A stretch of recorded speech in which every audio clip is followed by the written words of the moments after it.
ኧረ ኧረ ጉድ! የመንግስት ያለ ነው ያለች እማማ ዝናሽ።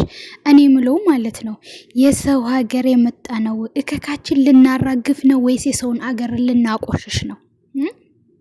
እኔ ግርም የሚለኝ ማለት ነው ከሀገራችሁ የወጣችሁ ይሄን ነገር ልትሰሩ ነው? ይሄን ነገር ልትሰሩ ነው ወይ? እኛ እኮ ማለት ነው በእናንተ ሰበብ ኢትዮጵያን አይን ላፈር ብላለች።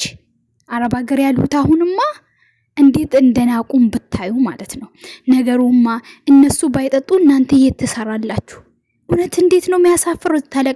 ተለቀሙት። ሲጀመር ቅድሙንም ነገር እያላቸው ነው። በቃ በአረቡ ሞት አስከትሎ እናቴ እየለቀሙ ነው ከጉራንጉሩ ከምኑ እያወጡ። አሰላሙ አለይኩም ወራህመቱላሂ ወበረካቱ። እንደውም ክርስቲያን ወገኖቼ ሰላም ብያለሁ። ለከዶ ጅማት ዩባ አዲስ ሆናችሁ ላይክ፣ ሼር፣ ሰብስክራይብ ማድረግ እንዳትረሱ። ከመጣችሁ አይቀር አይከፈልበትም። ላይክ አድርጉ እስቲ ማለት ነው። ለማንኛውም ማለት ነው ምን ትላላችሁ? አሁን እነሱ በራሳቸው ሀገር መተን እኔ ምለው ማለት ነው አሁን ይሄ ካታካላ ነው የሚባለው ወይስ ይሄ ነጩ ነገር ማለት ነው ኢትዮጵያ ሳቅ ማለት ነው ሰው ሲያወጣ ምናምን በጣም ብዙ ፕሮሰስ አለው። እኔ ማለት ነው እንዴት አድርጋችሁ ነው ይሄን ነገር የምትሰሩት? እንደው ወይኔ ኢትዮጵያ እኮ ልክ እንደ ጭስ ማውጫ የለውም እንደሚባለው ሁላ ማለት ነው የትም ብትገቡ እናንተ ማውጫ ቀዳዳ አታጡም ማለት ነው። ወላህ ላዚም እኔ ቆይ አረቦች ይጠጣሉ እንዴ? ቆይ ለማን ነው የሚሸጡት እናንተ? ማለት እንዴት አድርጎ ነው የሚሰሩት? ማለት እንትኑም ፕሮሰሱ ምናምን ኬት እህሉ ምናምን ብዙ ነገር አለው። ኬት እያመጡ ነው እየሰሩ ያሉት? የሚጠጣስ የዚህ ሀገር ዜጋው ነው? የዚህ ሀገር ዜጋ ራሱ ነው ነገሩ። ዛሬ ራሱ እነዚህ 5 እንትኖች ተይዘዋል፣ አረብም ተይዘዋል። የሚገርማችሁ ነገር ማለት ነው አይፈረድባችሁ። በሳውዲ አረቢያ 2 ኢትዮጵያን ጨምሮ 5 ሰዎች እጽ ሲያዘዋውሩ ተያዙ። አዲስ የጸረ አደንዛዥ ዘመቻ ከሪያድ። የሳውዲ አረቢያ የጸረ አደንዛዥ እጽ ባለስልጣን አንቲና ናሪቲስ አቲዘር በሪያድ ባደረገው ከፍተኛ ክትትል እጽ በማዘዋወር የተጠረጠሩ ግለሰቦችን በቁጥጥር ስር ማዋሉን አስታውቋል። በቁጥጥሩ ስር የዋሉት ግለሰቦች 2 የየመን ተወላጅ ነዋሪዎች፣ 2 የኢትዮጵያ ድንበር ተሻጋሪዎች፣ በህገወጥ መንገድ የገቡ 1 የሳውዲ አረቢያ ዜጋ። እነዚህ ግለሰቦች በድምሩ 18 ኪሎ ግራም ሐሺሽ እና ከፍተኛ ቁጥር ያላቸው የቁጥጥር ስራ ያላቸው አደንዛዥ እጽ ኪኖች ሲያዘዋውሩ እና ለሽያጭ ሲያቀርቡ ተይዘዋል። የባለስልጣኑ መልእክት ግልጽ ነው። በሀገሪቱ ውስጥ አደንዛዥ እጽን ለማሰራጨት የሚሞክር ማንኛውም አካል በህግ እንደሚያስቀጣ እርምጃም ተጠናክሮ እንደሚቀጥል ተገልጿል። እንግዲህ እንደሰማችሁት አንድ አረብም አለ በነገራችሁ ላይ ማለት ነው። ኢትዮጵያን ብቻ ይላሉ እንጂ ይሄን ነገር እነሱ ባይጠቀሙ ማን ኢትዮጵያ ሁሉም በየበረሃው በየመዳም ቤቱ በየምናምን ያለው ማን ይጠጣል ይሄን ነገር ማለት ነው። እነሱ ይሄን ነገር ባይፈልጉ የራሳቸው ዜጋዎች ይሄን ነገር ባይፈልጉ ኖሮ ኢትዮጵያዊ አይሰራም። ኬት መጥቶ ይሰራል? እናንተ አይታችኋል እንዴ? አንድ ቤት ሙሉ በእንትን ምንድነው የሚባለው ስሙ ጠፋብኝ። በባርሜል ቀንና ማታ ነው መሰለኝ የሚሰሩት። ይሄው እንግዲህ ዛሬ እንግዲህ አደንዛዥ እጽ ሲያዘዋውሩ የተያዙ ኢትዮጵያም አለ፣ የመኒዎችም አሉ፣ የራሱ ዜጋ ደግሞ አረብም አለ። ወላሂ አሁን ላይ እነሱ ራሱ ሐራሚ ሆነዋል። ብር በጣም የሚፈልጉ ሆነዋል። የሚገርማችሁ ነገር ግን ማን ነው እንደዚህ አሁን ሲያዙ የሚጎዱት? የራሳቸውን ዜጋ በመጠኑ ነው የሚቀጡት። የኛን ግን እስከ ሞት እስከ ምናምን እስከ ስቅላት እስከ ምናምን ይላሉ።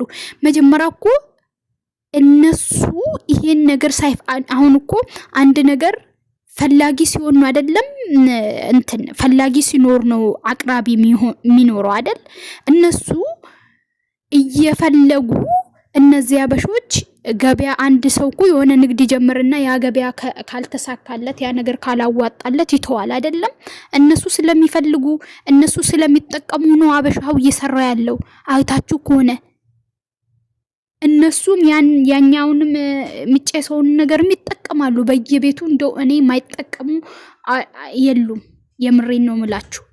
እና ራሳቸው ደንዝዞ ራሳቸው ተበላሽቶ ግን የኛ ምስኪን ደሃ አንዱ በቃ ይሄን አይነት ስራ እኮ ከሰራህ ይሄን አይነት ስራ ከሰራህ እኮ ቶሎ ትከብራለህ፣ ቶሎ የተሻለ ህይወት ይኖራል ምናምን ብሎ እትት ብሎ አንድ የሚያውቀው ያስገባዋል። በነገራችሁ ላይ የራሳቸው ከአረብ ጋር ተመሳጥሮ እንትኑ ምንድነው ትርፉ የጋራ ነው እንጂ በየቤቱ ወስዶ እንደዚህ ያለ ብሎ ምሸጥ ከነሱ ጋር አረብ አለ። ባይገርማችሁ ማለት ነው። እነዚህ አበሻ ያንኳኩ የሰው ቤት አይሸጡም እኮ።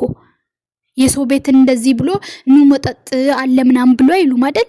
ተበላሽቷል ሳውዲ። በነገራችሁ ላይ እነሱ ባይበላሹ አበሻ ይሄን ነገር አያደርግም። ራሳቸው ተበላሽቶ አበሻው ግን የቅጣት ጊዜሳ አበሻው ላይ ነው የሚጠናው። ገባችሁ? ያ ልጅ አሁን የሱን ህይወት የአረቡን ህይወት የነጠቀው ልጅ አብዛኛችሁም ግን የሆነ በቃ ትንሽ አለ አይደለም በሰው ሞት በዚህ ልክ ሰለብሬት በየቲክቶኩ እንትን እያላችሁ ምንድነው ፎቶውን እየለጠፋችሁ ምናምን በቃ የኛ ጀግና የኛ ፋኖ የኛ ዘሩ ራሱ ምን እንደሆነ እኮ አታውቁም። አንዱ ኦሮሞ፣ አንዱ ትግሬ፣ አንዱ አማራ። እናንተ እኔ እንጃ አላቅም። ግን አረቦች ሲያዩ ይሄን ነገር ራሱ ምንድነው የሚሉት? እነዚህ በሰው ሞት ደስ ይላቸዋል እንዴ? በሰው ሞት ይደሰታሉ እንዴ ብሎ አይገረሙም? በእናታችሁ ማለት ነው። ማለት ምንም ቢሆን እኮ የዛ ሰው ነፍስ ነው የጠፋው። እኔ በቃ አላደል የሆነ ሰው ዝም ብሎ ያለ ምክንያት ተነስቶ ሰውን አይገልም። ያለ ምክንያት ተነስቶ የሆነን ሰው አይገልም። ገባችሁ አይደል?